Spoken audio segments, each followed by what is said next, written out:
On y va, donc on est dans le Zohar de Toldot jeudi. Les autres, ils sont tous en ligne. Mais c'était ça ce que je voulais voir avant. Le Zohar, il va parler de cette fameuse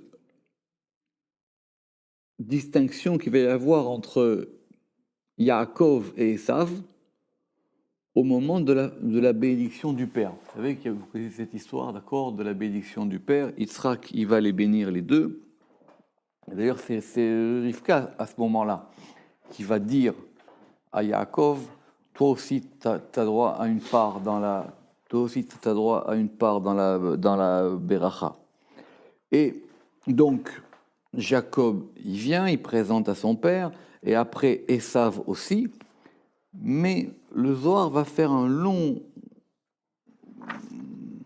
détour pour expliquer du coup que maintenant la différence qu'il y a entre les deux et la particularité de Yaakov.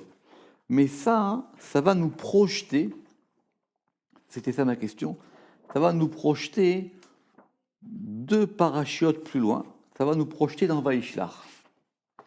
Et ça va nous projeter dans le fait que Jacob a 2 noms. Il a le nom qu'on lui connaît, qui s'appelle Jacob, et il va avoir un deuxième nom qui s'appelle Israël. Donc on va essayer maintenant ici de comprendre ces 2 noms. Mais ma question c'est de savoir pourquoi est-ce que ça intervient ici. Normalement ça devrait intervenir plus tard. Donc apparemment c'est à ce moment-là que ça va commencer à se mettre en mouvement. Et donc c'est le début, Vayomer, c'est écrit, et il dit Lo ye'amer od Shimcha Yaakov, on ne dira plus ton nom Jacob, qui im Israël, car seulement Israël. D'accord? À la différence des autres, c'est-à-dire Avram qui est devenu Abraham, Sarai qui est devenu Sarah, Abraham et Sarah, ils ont perdu leur premier nom. Jacob, il conservera les 2 noms. C'est le seul. Ça veut dire que c'est un deuxième nom. Donc il sera soit Yaakov, soit Israël. Abraham, une fois qu'il est Abraham, on ne peut plus l'appeler Avram, sauf quand c'est marqué dans la Torah Avram. Le nom d'avant, il a disparu pour lui. C'est une nouvelle identité complète. Alors que Yaakov, il aura les 2. D'accord? Alors il y a beaucoup d'explications sur le changement de nom. Déjà, bon, Abraham, Sarah, on avait vu que c'était un changement de lettres et de ponctuation à l'intérieur du nom, mais là c'est complètement un deuxième nom différent. D'accord? Et Rashi ramène le truc le plus simple, c'est que Yaakov, il a dû ruser. Aikev, c'est-à-dire il a dû talonner littéralement. Il a dû talonner pour faire sa place. Alors que dans le nom d'Israël, il y a Yachar El. Maintenant, il a acquis la droiture. Donc c'est ce que dit Rashi. On ne dira plus que les bénédictions te sont venues par ruse, et Kev, ça vient de Yaakov, et fourberie, mais avec droiture. Donc c'est pour ça que cette chose-là, elle apparaît au moment des bénédictions. C'est pour ça qu'on en a parlé ici dans le Zohar. Très bien. Alors on veut comprendre. Alors il y a évidemment beaucoup d'explications sur ce passage de Yaakov à Israël et comment est-ce qu'on va analyser ce nom extraordinaire qui est le nom d'Israël. Notez juste que grammaticalement, Israël, ça sera à la fois un singulier et un pluriel. Quand ça s'applique à Jacob, alors la règle générale, évidemment, sauf exception, la règle générale, c'est que quand ça s'applique à Jacob, c'est-à-dire quand c'est un nom propre, particulier, on dira il, Israël, IL. Mais quand ça s'applique à tout le peuple d'Israël, on dira il, ILS. C'est pour ça qu'on pourra dire soit Israël dit ou soit Israël dise dans la Torah, pour expliquer les variations entre le singulier et le pluriel. Très bien. Davar acher. Autre explication. Vayomer. Zohar, il va poser une petite question ici. Il va dire, mais qui est-ce qui a dit? Vayomer, et il dit. D'après, si vous vous rappelez l'histoire, d'après le Pshat, qui est-ce qui a dit Vayomer Lo yamer ochimcha Yaakov ki im Israël? Qui c'est qui a dit ça en 32, 29?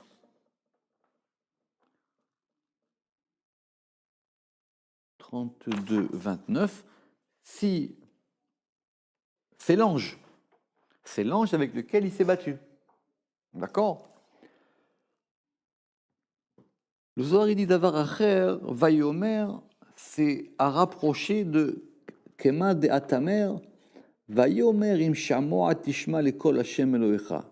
Il a dit, si écouter, tu écouteras la voix de Hashem ton Dieu. Alors qui c'est qui parle là-bas? C'est Dieu. Alors, c'est intéressant, on va prendre un peu de temps là-dessus. C'est vrai que quand on dit « il dit », on va parler de façon littéraire, normalement, on a tendance à appliquer ça au contexte. D'accord? Donc, dans le contexte, il est avec l'ange. Donc, « il dit », ça s'applique forcément au locuteur précédent. Le Zohar, il veut entendre ici que le vayomer, des fois, dans la Torah, quand il y a un verbe comme ça, avec un locuteur indéfini, il peut surgir du texte. Comprenez? Ça surgit du texte. C'est plus l'ange qui parle, c'est quelqu'un d'autre. Et qu'est-ce qu'on gagne à mettre les deux versets ensemble? On gagne que dans le premier cas, vayomer, on ne savait pas qui c'était. Mais que dans le deuxième cas, on sait qu'effectivement, que Vayomer im shamoa tishma lekol Hashem Elohecha, là c'est clair que c'est Dieu qui parle. Ou le Rama qui dira, c'est la Shrina qui parle. Ouf acha, ici aussi, Vayomer lo yamer ochimcha Yaakov ki im Israël, ici aussi, quand il est marqué, et il dit, on ne dira plus ton nom Jacob, mais Israël, Kedin, alors, It atar Yaakov bedarge. Yaakov, il s'est couronné dans son degré, les meheve klala de Avaan, pour être la totalité des patriarches. Très bien. Alors, il dit, dans ce vayomer, dans cette parole qui intervient et qui va lui donner un nouveau nom, c'est une parole qui vient au-delà de l'ange avec lequel il est en train de converser. Vous pourrez me dire, mais qui c'est qui empêchait de dire qui c'est qui empêchait le Zohar de dire que c'était Dieu qui parlait par la bouche de l'ange? Alors le Zohar il ne veut pas entendre ça. Il dit c'est plus l'ange qui parle, c'est un autre degré qui parle. Et par le fait qu'il soit nommé directement, qu'il reçoive son nom directement de ce degré, maintenant il devient lui-même. C'est comme ça qu'il faut entendre Kedin, Itatar Yaakov bedarge. Il s'est couronné dans son degré. Il devient maintenant lui-même. Par ce nom, il va... Alors, c'est pas qu'il va changer d'identité, comme Abraham, mais maintenant, il va être, comme le Zohar le dit, il se couronne dans son degré, ça veut dire qu'il va accéder à un degré supérieur qui est en lui. C'est la raison pour laquelle il ne changera pas de nom. Et ça, c'est quoi? Les Meheve Klala de Avaan, pour être la totalité des patriarches. Autrement dit, c'est deux informations super importantes qui arrivent là dans cette phrase-là. C'est pas un patriarche en plus, c'est tous les patriarches en lui. C'est Klala de Avaan. Ce qui donnera et à Yaakov et à Israël et à la Sphira Tiferet toutes les particularités qu'on lui connaît. Tiferet, c'est à la fois Tiferet et à la fois Chesed et Gvura qui sont dans Tiferet. Il a trois aspects Tiferet. Il a Tiferet en tant que lui-même et Tiferet qui prend en lui Chesed et Gvura et qui va les équilibrer. C'est pour ça qu'il s'appelle Klala de Avaan. C'est pour ça que de cette manière-là, on pourra même considérer qu'il est plus haut qu'Abraham et Yitzhak. On pourra même considérer qu'il il est au-dessus de Abraham et Yitzhak. Il est totalise en lui. Ok.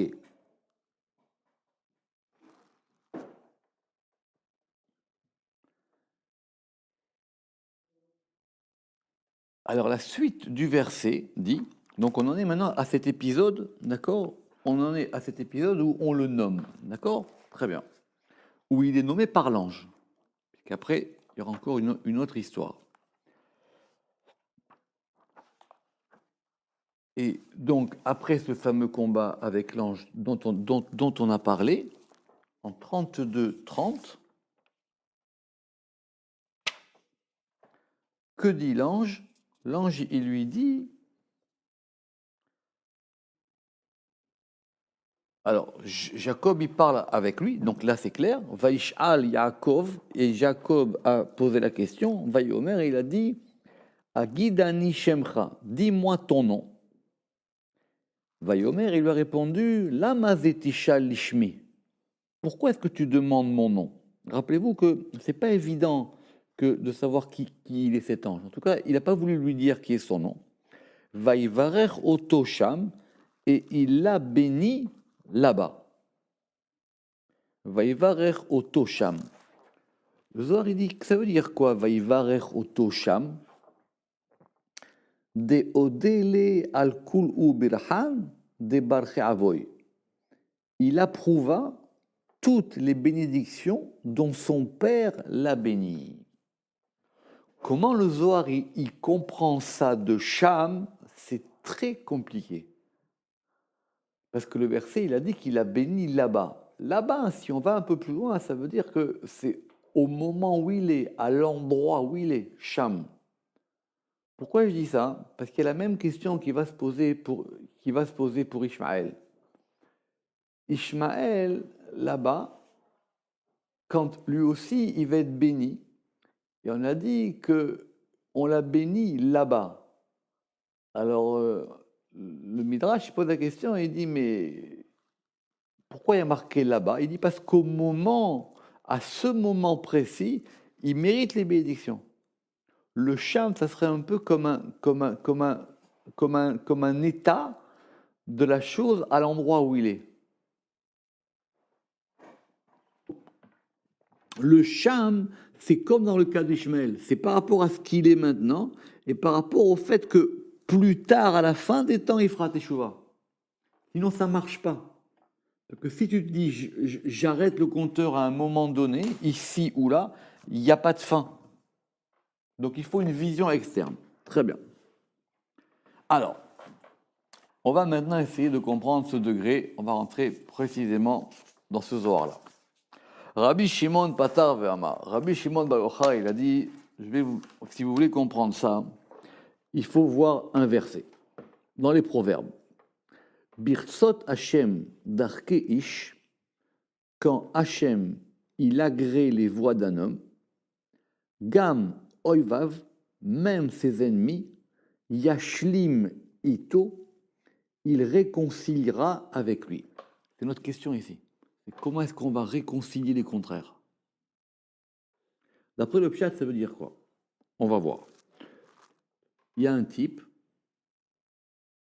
il est bien, et si Hachem il est en agrément avec ce qu'il fait,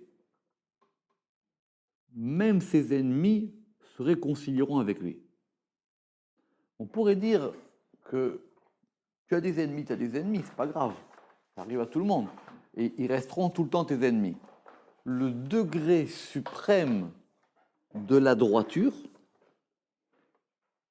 c'est que même les ennemis le reconnaissent ou qu'il y ait une paix qui se fasse avec ses ennemis. Et c'est ça qu'on veut comprendre. Qu'est-ce qu'il a voulu dire ici, le roi Salomon, dans les Proverbes? Alors, on va passer par une histoire. Tachazé, je vous ai dit, chaque fois que dans le Zohar il y a marqué Tachazé, viens voir, ça veut dire on veut te montrer une chose. Combien l'homme il doit arranger ses chemins avec le Saint béni soit-il, plutôt que dans, Begin Lem'evet Pikouvé de Raïta, pour accomplir les commandements de la Torah. Pourquoi est-ce que ça passe par des chemins? Parce que faire les commandements de la Torah, c'est pas simplement obéir à des choses, c'est le travail qui va avec. C'est-à-dire, c'est tout ce que tu vas changer en toi et tout ce que ça va changer en toi. On ne juge pas ici du fait du type est-ce qu'il est orthopraxe ou pas orthopraxe. Il ne s'agit pas d'une question de pratique ici. Il s'agit d'une question de ce que ça va arranger en lui. C'est très beau cette phrase. Ok. D'ailleurs, moi, parce qu'on a établi assurément, ça c'est connu, Vada et Trin Malachin Shlichin Itle Barnash Meneela, que l'homme il a deux anges et émissaires d'en haut, les Idavga Baade, pour s'unir avec lui. Il a deux forces avec lui, un homme qui sont considérés comme deux anges, ça c'est connu, Hal Limina ve Hal Ismala, un à sa droite et un à sa gauche.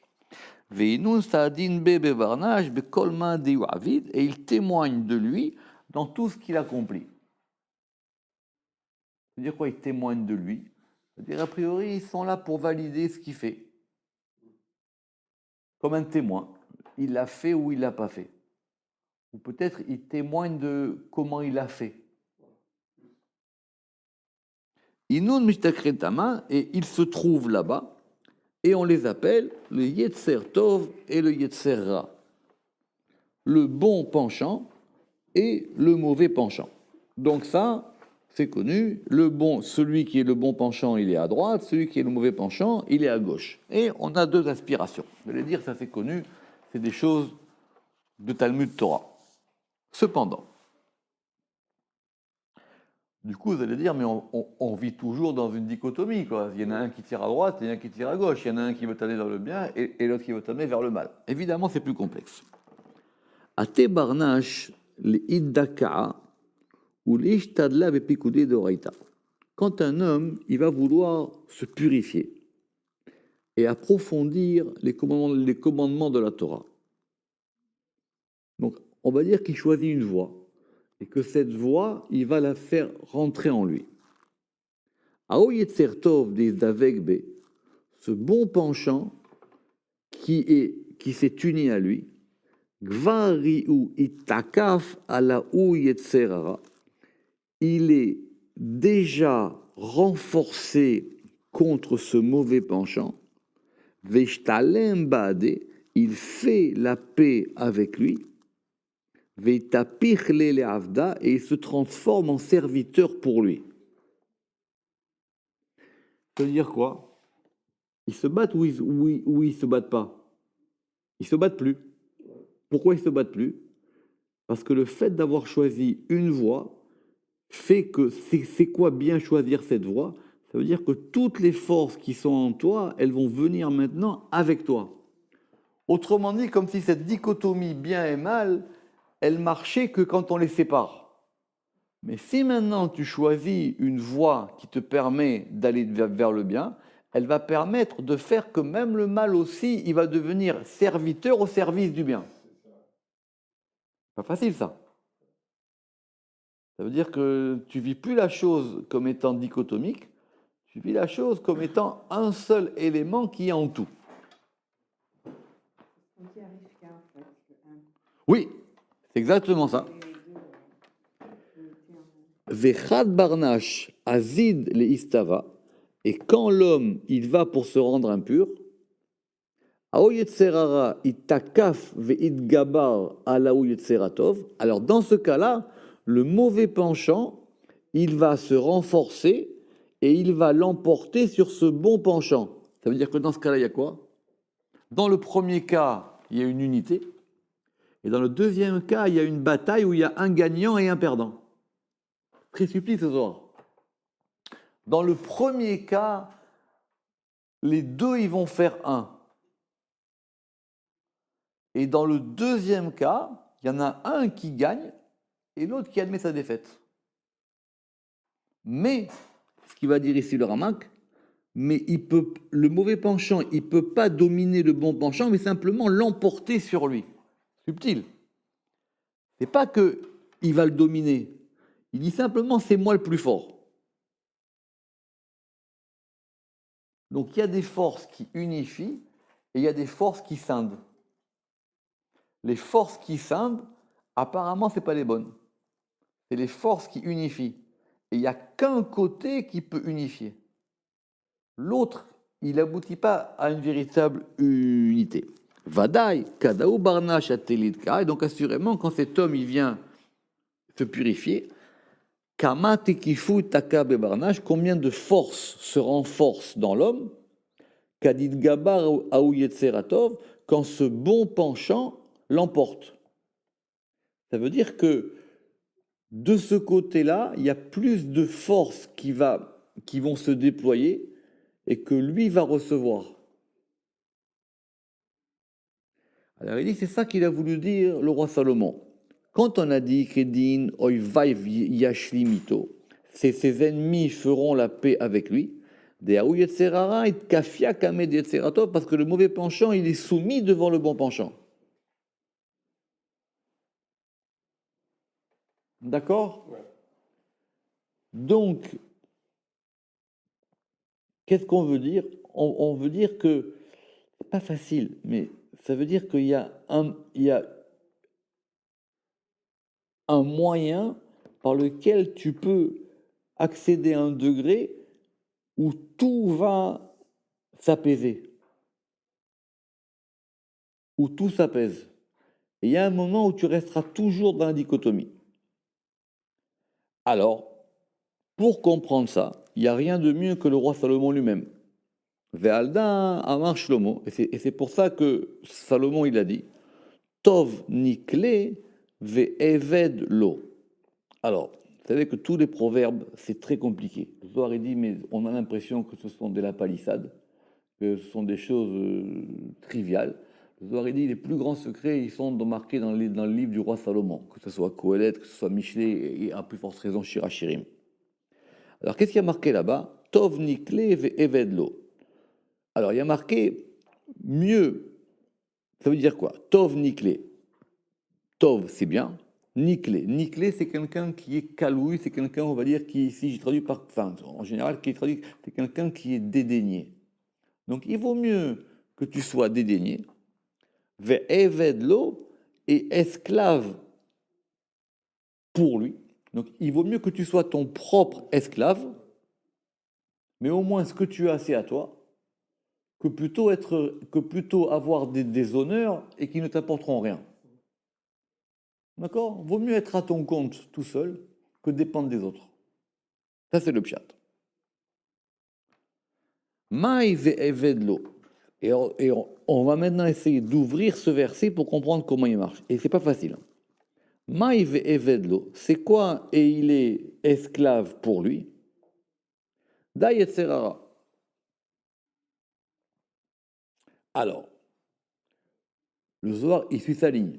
Il dit, il vaut mieux ne pas être dédaigné sans orgueil, mais au moins tu as quelqu'un qui te sert, ve'evedlo, et il est serviteur pour lui, que être quelqu'un qui est honoré, mais qui manque de pain, et qui manque de Torah. Il vaut mieux que tu aies des forces qui te servent, que toi tu dépends de forces plus hautes qui, elles, ne vont rien t'apporter. Chedin, kadazil barnay bepiko deoraita. Et ainsi, quand un homme il va dans les commandements de la Torah, Kedin, gamoivav yashlimito, même ses ennemis feront la paix avec lui. C'est-à-dire, le soir, maintenant, il joue sur deux versets. On est revenu maintenant au premier verset de Michelet. C'est quoi? Dayet serara ou de ata misitro, c'est le mauvais penchant et ce qui vient de ses côtés. Donc, il a des ennemis ou il n'a pas d'ennemis? Il a des ennemis. Mais ses ennemis, ça va faire une unité, une shlemut, une complémentarité avec lui. Il va les retourner. C'est vrai que dans ta vie, quand tu arrives à certains degrés, il y a des choses, tu ne reviens plus en arrière. Dire maintenant, ça fait partie de toi. Quand c'est pour le bien. Ça fait partie de toi. Tu pourras avoir des doutes par rapport aux combats qui sont après, mais il y a des choses, une fois qu'elles sont là, elles sont là. ça s'appelle que tu as fait la paix avec tout ça. Tu ne reviendras plus en arrière. Tu ne reviendras plus en arrière.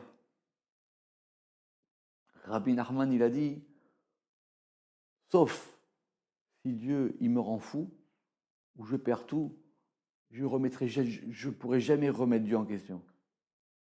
C'est réglé pour moi. C'est ça qu'on appelle Yashli Mito. Il n'est pas. Il y a un moment où une chose, elle est acceptée. Alors donc, tu es chalem avec ça. N'oubliez pas qu'on veut comprendre quoi? Qu'on veut comprendre cette notion de la Beracha de Yaakov qui s'appelle Israël et qui est béni à ce moment-là par rapport aux bénédictions dont on avait un doute qu'elles ont été acquises par ruse. Tachazé. Berin de Yaakov aftahbe bekucha berichu. Puisque Jacob avait confiance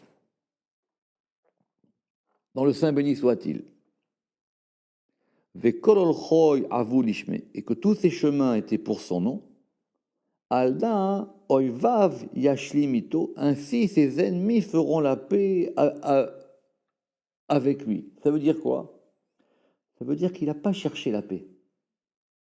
Il n'a pas cherché la paix avec Esav. Il a cherché autre chose.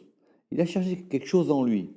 Et c'est cette chose en lui qui a fait que la paix avec Esav, elle se fasse d'elle-même. Il a cherché un degré en lui. Je reprends. Tachazé, Berin de Yaakov, Aftarbe Bekucha Berechu. Lui, il avait confiance en Dieu. Il n'a pas eu peur de Esav quand il lui a pris son droit d'aînesse et ses bénédictions. Il a dit, moi je le fais parce que j'ai un degré à voir dans cette affaire-là. Et que tout ça, c'était pas par rapport à lui, mais par rapport à autre chose. Alors, Aldin, Oivav Yashlimito, ses ennemis feront la paix avec lui. Alors ça s'est joué à quel degré?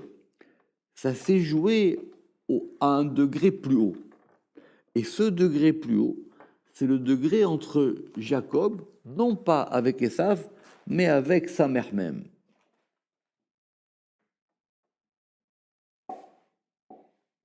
Autrement dit, c'est quoi?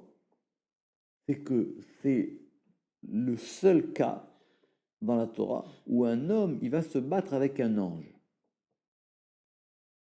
Normalement, le Rama qui dit, les hommes, ils ont des rapports d'homme à homme, et les anges, ils ont des rapports d'ange à ange. On pourrait comprendre qu'un ange, il se batte avec un autre ange. Et on pourrait comprendre qu'un homme, il se batte avec un autre homme. Mais c'est quoi cette chose impossible à comprendre qu'un homme, il se batte contre un ange? Ça ne se bat pas un homme et un ange, c'est deux degrés différents. Jacob, il a dit que pour régler le problème avec Esav, il fallait qu'il remonte à la racine. Et cette racine fait que lui, il va se battre, non pas avec Esav. Esav et Jacob, ils vont jamais se battre. Ils vont se menacer, tout ce que vous voulez, mais ils vont jamais se battre. Et pourquoi ça a été réglé? Parce que Jacob, il s'est battu avec l'ange de Esav. Ça veut dire quoi? Ça veut dire que tu es capable de monter à un degré plus haut et de régler ce problème à un degré beaucoup plus haut. Le Rama qui dit que c'est incompréhensible. Normalement, un homme, il ne peut pas se battre avec un ange. Ça n'existe pas, ça. Ce sont deux choses complètement différentes. Veda, sa mère même, Chela vetukfa de Esav, c'est donc, on comprend maintenant que c'est lui qui est la force et la puissance de Esav, de Hashlim imé de Yaakov, qui a fait la paix avec Jacob. Ou Berin de Hashlim imé de Yaakov, et puisqu'il a fait la paix avec Jacob, et il a approuvé toutes ces bénédictions, et ainsi il a fait la paix avec Esav. Ça veut dire qu'il a réglé le problème à un degré plus haut. Ça veut dire qu'il voulait vraiment faire. Le Zohar, il dit ici qu'il s'appelle sa mère même, mais c'est pas évident. Oui, c'est... D'accord. Et donc, Ve'alda ishteli mime Yaakov legabe aumamana deidpakad ale.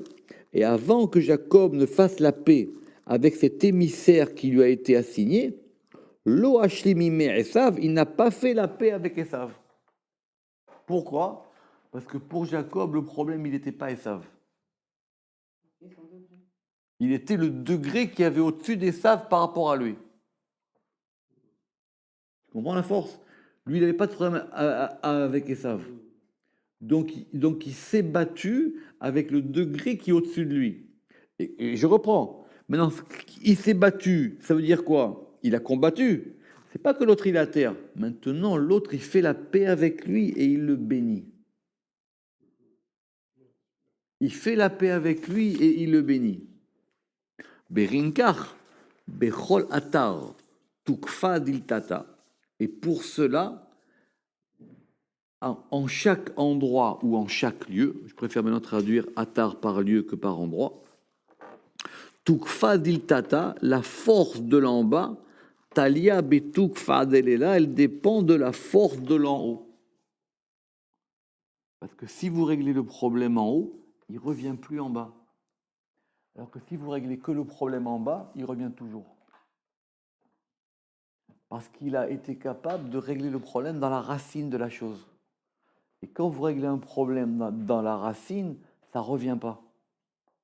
Et non seulement ça ne revient pas, c'est que maintenant, ça va se transformer dans ce degré que le roi Salomon, il a dit, que maintenant, même ses ennemis, ils vont être entiers avec lui. Même ses ennemis, ils vont faire la paix avec lui. Or, ce degré-là, il n'y a que Jacob qui peut le faire. Ce qui s'est pas fait pour les autres. Baruch Adonai Leolam, Amen ve Amen.